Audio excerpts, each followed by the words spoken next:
যে আল্লাহর দেওয়া সম্পদ না হলে আপনি 1 সেকেন্ড না, 1 ন্যানো সেকেন্ড না, 1 মাইক্রো সেকেন্ড চলতে পারেন না। যিনি বলেন আমার আগামী মাস কিভাবে চলবে, আর আপনার 1 সেকেন্ড কিভাবে চলবে আপনি বুঝেন না?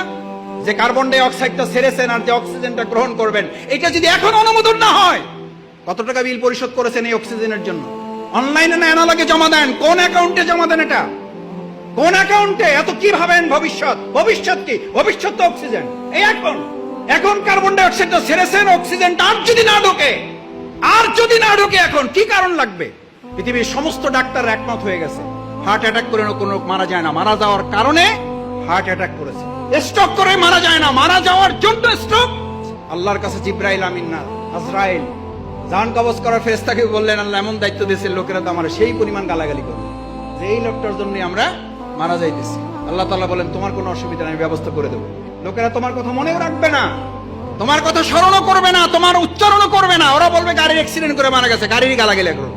ওরা হসপিটালকে গালাগালি করবে, ওরা ডাক্তারকে গালাগালি করবে, ওরা সংগঠনের মিছিলকে গালাগালি করবে। আল্লাহ আমাদের মাফ করুন।